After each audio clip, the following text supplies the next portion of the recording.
Good morning and welcome to Community Church for our final Advent organ and poetry concert. Today is Reverend Dr. Anna V. Copeland, who is our senior minister here at Community Church. I ask that you silence your phones, and I also ask that you silence your heart and your mind. As we are so close to Christmas, let us shut everything out that tries to come into our world. You can even do this at home too. And for the next 45 minutes, let's concentrate and be present in the moment on what it means during this time to prepare for Christmas. So all of the news, all the good news, all the bad news, anything that is weighing you down, leave it outside and be in the moment here with us today. Thank you for being here. Thank you for tuning in. And please help me welcome Reverend Dr. Anna V. Copeland. Thank you.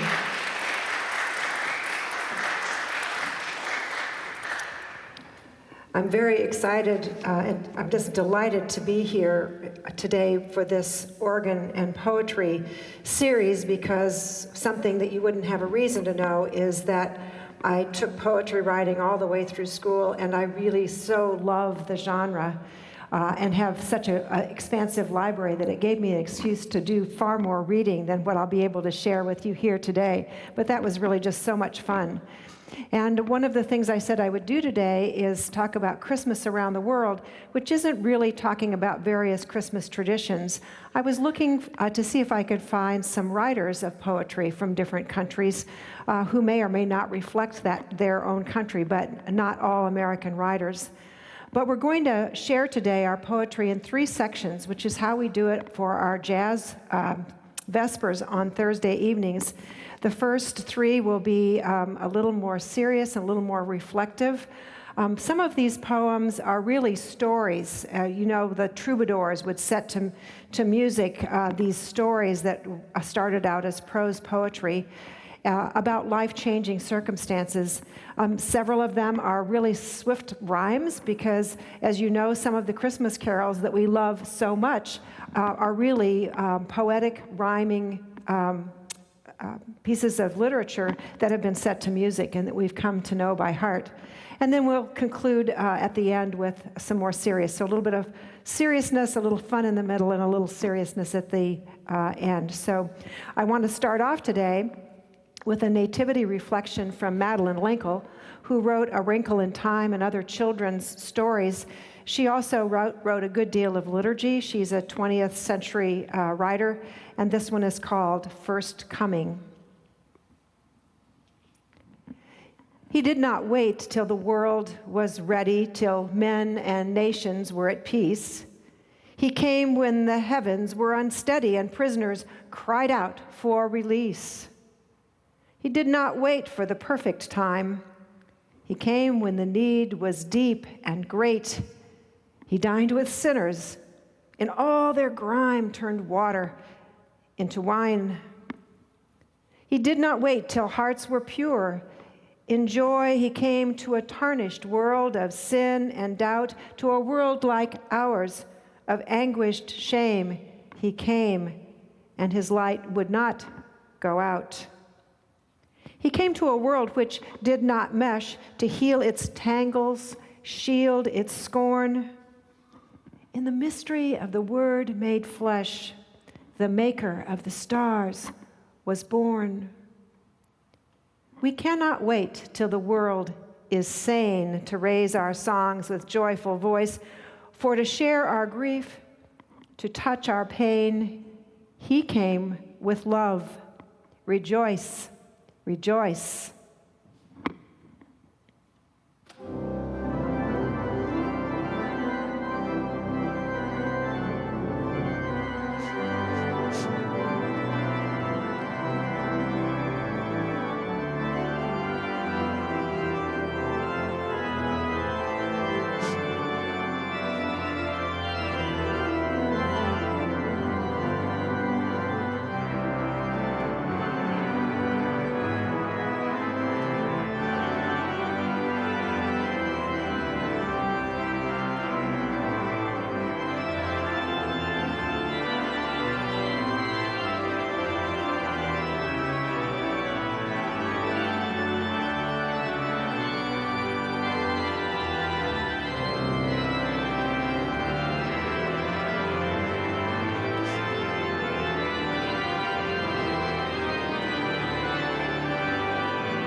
That made me rejoice. Thank you for that. This next poem is a story of transformation, and it's written by an African-American poet of the 20th century. It was written in 1901, and it is one of those troubadour stories. This is Francis Ellen Watkins Harper, a brilliant political activist and educator and poet. And this is a story about a man who was an alcoholic and his conversion. And one of the reasons I chose it is because working with people who have recovered from addiction over many years of ministry, you never know what is that one thing that's going to turn the corner, right? What's that moment when that decision gets made to change your life, and what provokes that? That's what's really reflected in this little poem called The Ragged Stocking. Do you see this ragged stocking, here a rent and there a hole? Each thread of this little stocking is woven around my soul. Do you wish to hear my story? Excuse me. The tears will start, for the sight of this ragged stocking stirs the fountains of my heart. You say that my home is happy. To me, 'tis earth's fairest place, but its sunshine, peace, and gladness back to this stocking I trace. I once was a wretched drunkard. You start and say, not so. But the dreadful depths I've sounded, and I speak of what I know, I was wild and very reckless when I stood on manhood's brink. And joining with pleasure seekers learned to revel and to drink. Strong drink is a raging demon. In his hands are shame and woe. He mocketh the strength of the mighty and bringeth the strong man low. The light of my home was darkened by the shadow of my sin, and want and woe unbarred the door, and suffering entered in. The streets were full one Christmas Eve, and alive with girls and boys merrily looking through window panes as bright and beautiful toys, and throngs of parents came to buy the gifts that children prize, and homeward trudged with happy hearts and love light in their eyes. I thought of my little Charlie at home in his lowly bed with the shadows around his life, and in shame I bowed my head. I entered my home, a sober man. My heart by remorse was wrung, and there in the chimney corner, his little stocking hung, faded and worn as you see it. To me, 'tis a precious thing, and I never gaze upon it, but unbidden tears will spring. I began to search my pockets, but scarcely a dime was there. But scanty as was the pittance, this stocking received its share, for a longing seized upon me to gladden the heart of my boy. And I brought him some cakes and candy and added a simple toy. Then I knelt by this little stocking, and I sobbed out an earnest prayer, and I rose with strength to wrestle and break from the tempter's snare. And this faded, worn-out stocking, so pitiful to see, became the wedge that broke my chain and brought a blessing to me.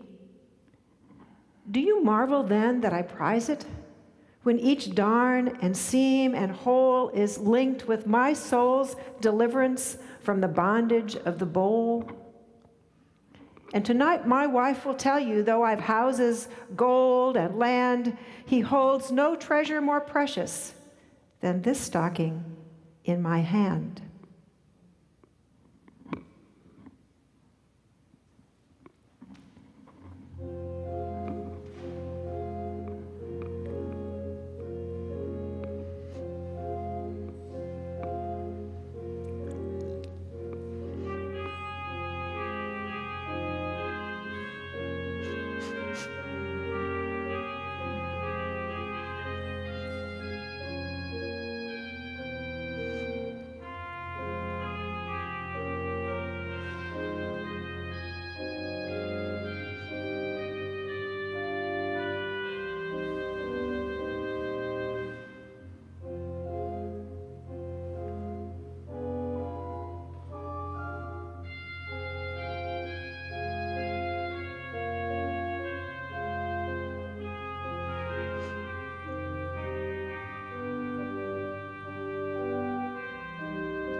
the third in this series of reflection on this season and the power of God to transform our lives.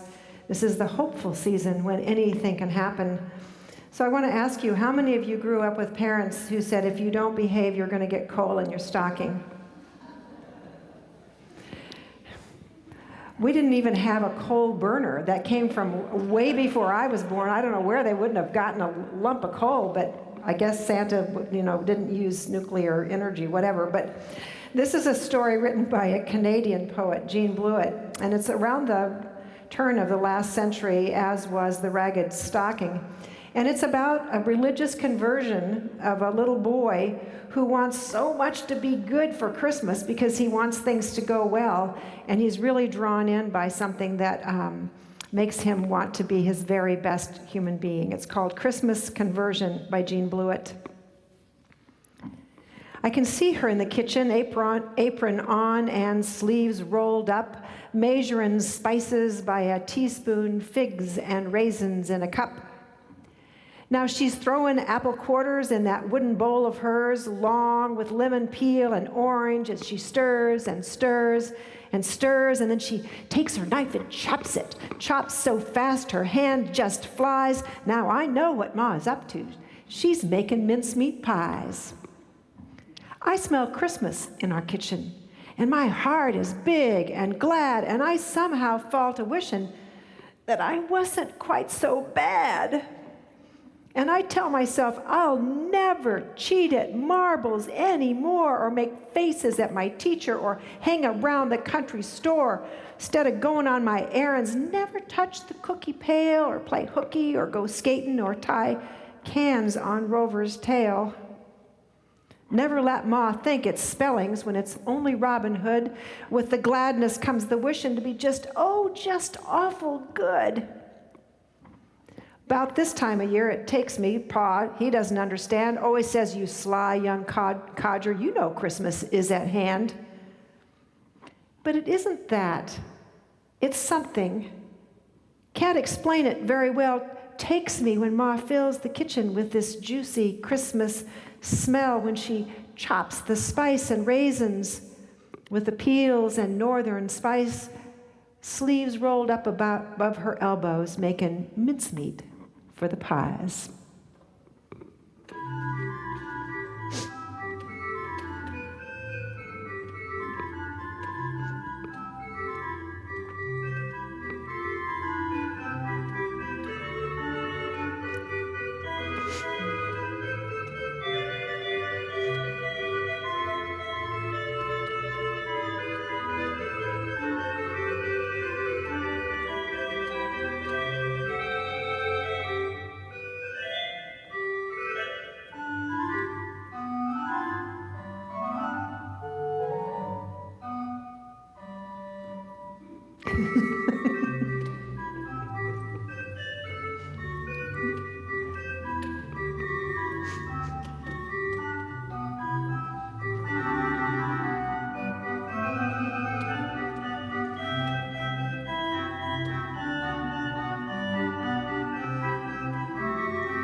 I once had my conference minister, who's the minister's minister, come to visit me at the church that I served, and he said, Pastor, have you been good up here? And I said, God doesn't ask me to be good.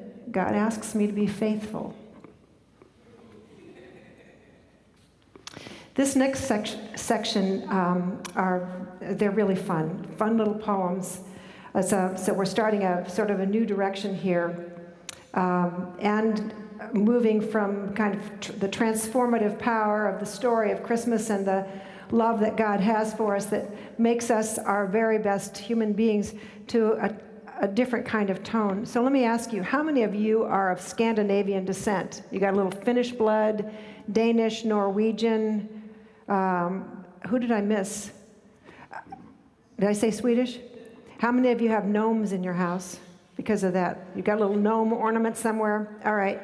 This is a children's poem and song from Sweden, and it draws on the folk superstition about tomtar, a kind of tiny, benevolent little elf or gnome that takes up residence near or under houses closest to a forest, and occasionally come into the house if they have been treated well.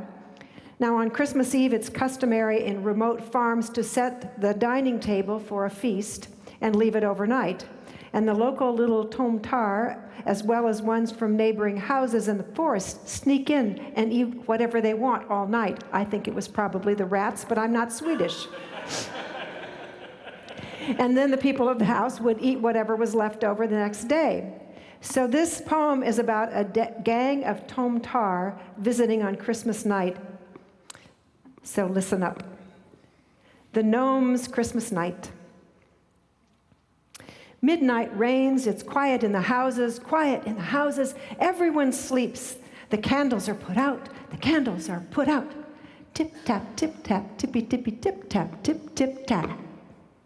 Look, there comes the gnomes out from the corners, listening, watching, sneaking on their toes, on their toes. Tip-tap, tip-tap, tippy-tippy, tip-tap, tip-tip-tap.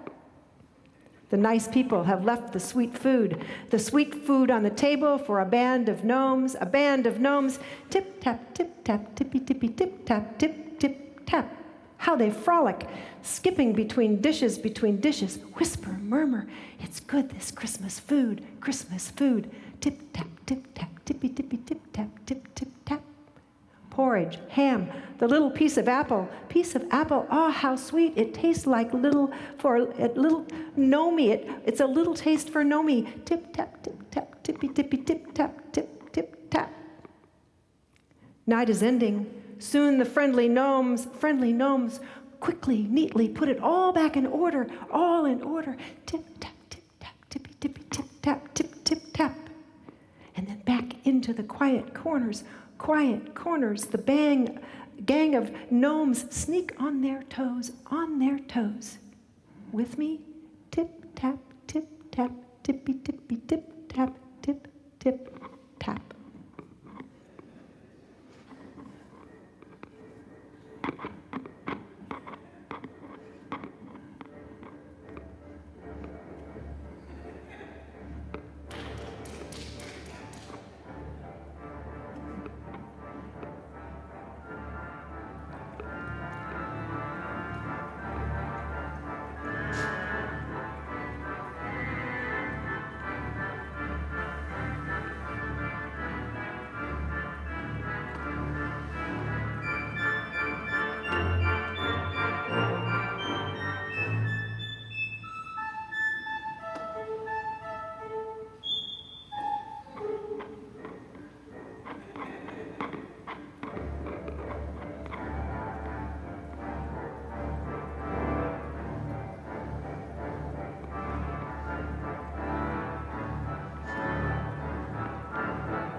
Somehow I could picture you out at the Sexton Ranch in the middle of the night, tripping out there, dipping into the porridge. Yeah, I do that. Yeah. This one is a Mexican piece written by Lalo Guerrero, and it's called Pancho Claus. It's a 1940s parody of the poem, "'Twas the Night Before Christmas." 'Twas the night before Christmas, and all through the casa, Mama she busy preparing the masa to make the tamales for the tamaladas and all the ingredients for the enchiladas. Papa in the front room with all the muchachas was dancing the mambo and doing the cha-cha. My brothers and sisters were out in the hall listening to Elvis sing rock and roll, when all of a sudden, there came such a racket, I jumped out of bed and put on my jacket. I looked out the window, and in front of the house was my old Uncle Pedro, as drunk as a louse. He ran in the house, and he grabbed a guitarra and yelled out, ay, ay, ay, ay, from all the way to Guadalajara. I was beginning to wonder, as I lay there alone, how old Santa Claus was to visit my home. With all of this noise, they would scare him away, when all of a sudden I hear someone say, ah, vámonos, Chuchito, arriba, gordito, Jose, get up there, you bums, or you don't get no hay. Then to my wondering eyes did appear 8 cute little donkeys. Instead of reindeer, they pulled a carreta that was full of toys for all of us good little girls and boys. The fat little driver waved his big sombrero and said, Merry Christmas, Feliz Año Nuevo. And then I heard him sing, I am Santa's cousin from south of the border. My name's Pancho Claus, and I bring you your order. I hear him exclaim as he drove past the porches, Merry Christmas to all, and to all, buenos noches.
Gracias, amigo.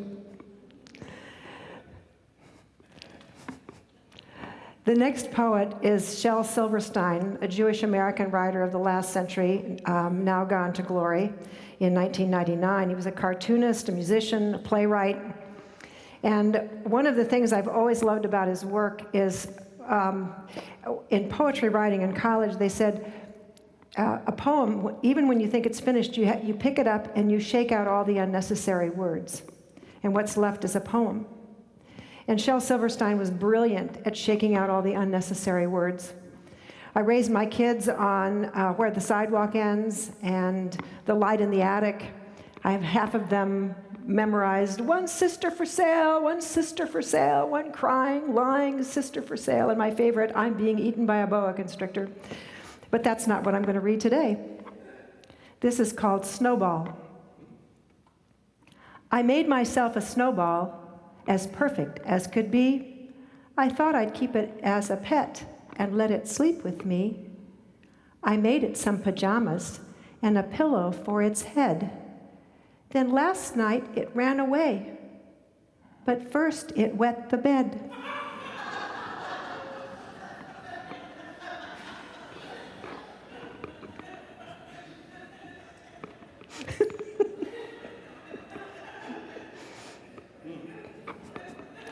Oh my gosh, it's the first time you've ever been stumped.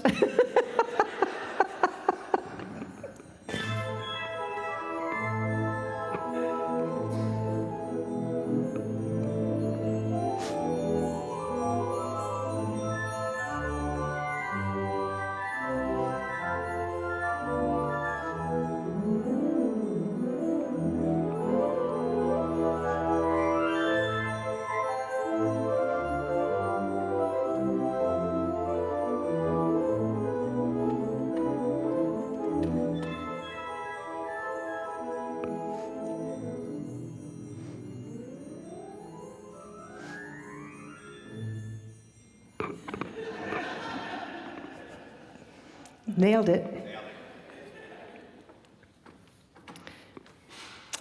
This next one is from Thailand, and it's a Thai version of Jingle Bells. So the word soy means street, klong is a canal, Jingan is the way they pronounce jingle bells, som tam is papaya salad, sawasdi is hello, and Sanuk is fun. It was written by Jethari Uditanada in November of 2008, set to music. Dashing through the soy, clutching at your hat, racing with the dogs, chasing off stray cats, hoping it'll be cool, finding out you're wrong, red-faced and hot and dripping sweat, you have a cold beer by the clong. Jinga Ben, you ready?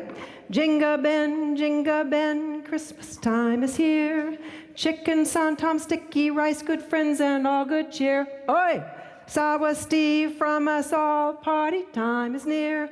I won't join the choir, you know, so don't take it out on me.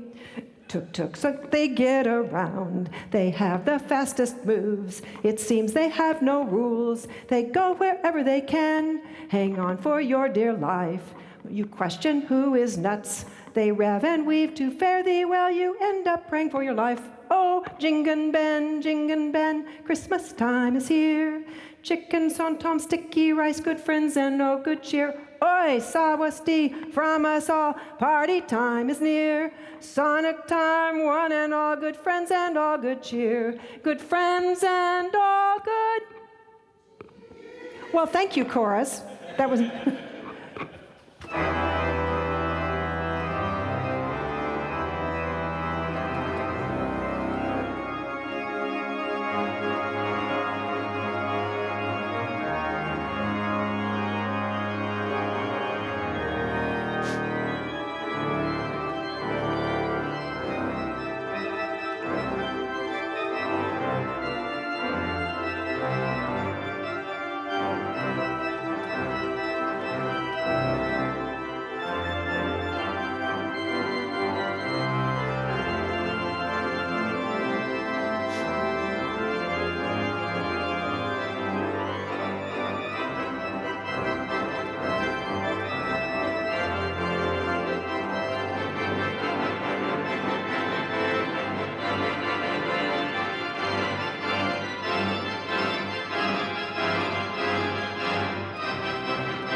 Yeah.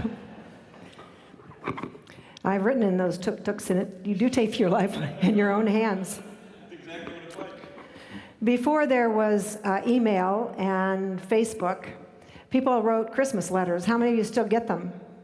How many of you still send them? Well, this year, my cousin, who's extremely funny, always writes a comedic version of their life. But this year, she started out saying, this isn't the usual letter. This has been a sober year for us. We moved into a progressive care unit, and we had 2 other people move in with them. I'm still not getting very accustomed to them. His name is Walker and Kane. Don't you think that's funny? The letter went on from there. And Christmas letters typically either tell too much truth or they don't tell enough. And so this little poem is written by John N. Morris. He's a contemporary American poet, a writer, and He wrote about everyday things like taking down decorations from the Christmas tree. He was a professor of English literature, arts and sciences for 30 years at Washington University in St. Louis. And it's called The Christmas Letter. Wherever you are when you receive this letter, I write to say we are still ourselves in the same place and hope you are the same. The dead have died, as you know, and will never get better. And the children are boys and girls of several ages and names. So in closing, I send you our love and hope to hear from you soon. There is never a time like the present. It lasts forever, wherever you are. As ever, I remain.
This is the first year in decades that I haven't sent a Christmas letter, and if you are in that same position, this is the first year I've also not sent cards.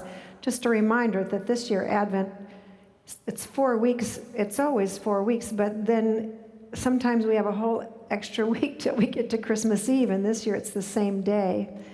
So Christmastide doesn't really start. This is your moment of grace. That's where I'm going with this, for you and for me.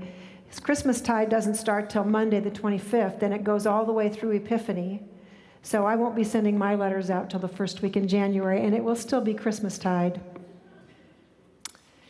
The next poem is called Santa Claus by Banjo Patterson, and this is the beginning of the last of our sections. He's an Australian poet, was an Australian poet, Andrew Barton Banjo Peterson. He imagines a humorous scene as a watchman. So if you imagine that the climate is cold and that there's a watchman out there all night long, and it's very difficult kind of work that he's doing. And I had to look up one of the words in the poem, the word countersign, because if someone approaches a military base, you have to give the countersign to be able to pass. And if you don't know, like, the secret password, you can't get in. And I didn't know this either, that countersigns are often selected because they're extremely difficult to pronounce in whatever language that military base, whatever their native language, so that if someone were trying to say it, they wouldn't be able to get it just right unless they were a native speaker. See what you learn when you look up the backstory on a poem? So this is called Santa Claus, and it's about a missed opportunity. Halt! Who goes there? The sentry's call rose on the midnight air above the noises of the camp, the roll of wheels, the horse's tramp. The challenge echoed over all. Halt! Who goes there?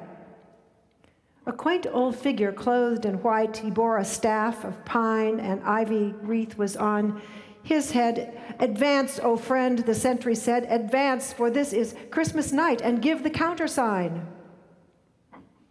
"No sign or countersign have I, though many lands I roam, the whole world, or far and wide, to exiles all at Christmas tide.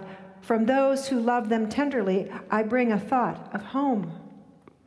From English brook and Scottish burn, from cold Canadian snows, from those far lands ye hold most dear, I bring you all a greeting here, a frond of a New Zealand fern, a bloom of English rose.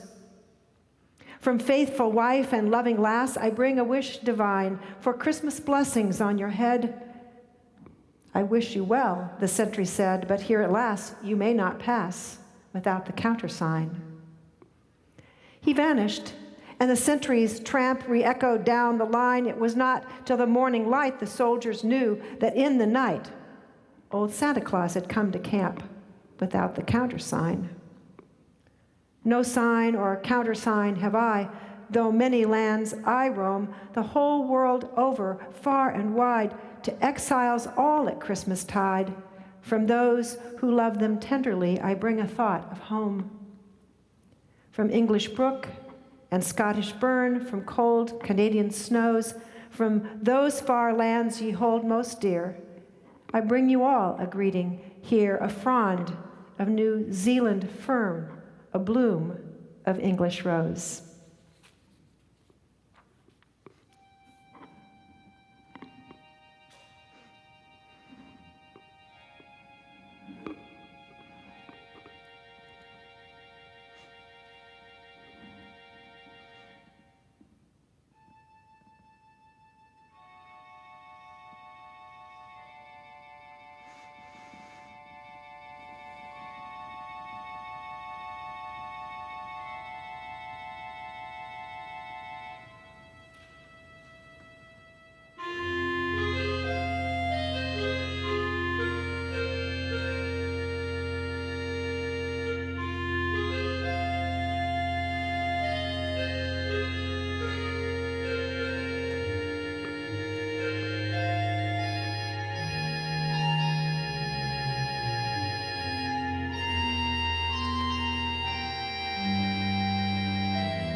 I so appreciate that poem in part because I think all of us at some point have had a missed opportunity when we looked back and said, oh, that was somebody I needed to spend more time with, or an experience that we almost enjoyed, but let that opportunity pass us by. Before I share our last poem today, I will just simply remind all of you and invite all of you to join us here at your community church for Christmas. On Sunday morning, worship will be here in the sanctuary, the fourth Sunday of Advent, 10:15, and then at the same time, across the courtyard, will be Rock the Manger in our emerging worship service that we call C2. In the afternoon, we've reimagined the intergenerational family service of choral lessons and carols. That will be at 4:30 over in Community Hall. And then we have lessons and carols and candlelight back here in the sanctuary at 7 and 9. I'm so looking forward to that. And if you've enjoyed today, I know that you'll enjoy singing in Christmas with us on Christmas Eve. This last poem was written by Alfred Tennyson, Lord Alfred Tennyson. He was an English poet during Queen Victoria's reign, and he was the poet laureate of England for much of that time.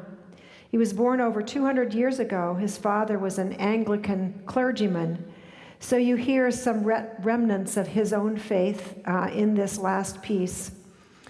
The reason I chose this one, this is called In Memoriam, A-H-H obit. It's an obituary for this last year. So as we come into Christmas now, simply imagine that as the love of God is coming into our world once again, as the light shines in the darkness and the darkness does not overwhelm it, that whatever's happened in this year, for good or for ill, we can express gratitude for what the joys have been and let them go, and we can express gratitude for the sorrows and for what we've learned from what we've experienced and let them go as we prepare to embrace this new thing that God has done and is doing.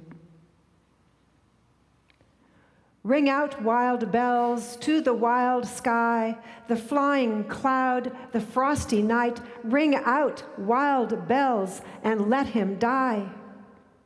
Ring out the old, ring in the new. Ring happy bells across the snow. The year is going, let him go. Ring out the false, ring in the true.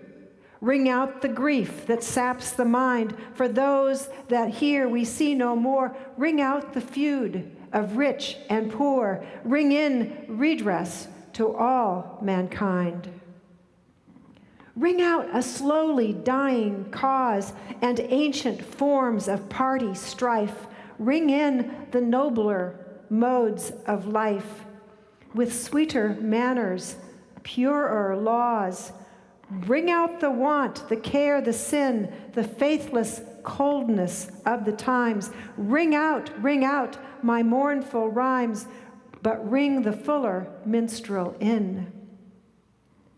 Ring out false pride in place and blood, the civic slander and the spite. Ring in the love of truth and light. Ring in the common love of good. Ring out old shapes of foul disease. Ring out the narrowing lust of gold. Ring out 1,000 years of old. Ring in 1,000 years of peace. Ring in the valiant man and free, the larger heart, the kindlier hand. Ring out the darkness of the land. Ring in the Christ that is to be.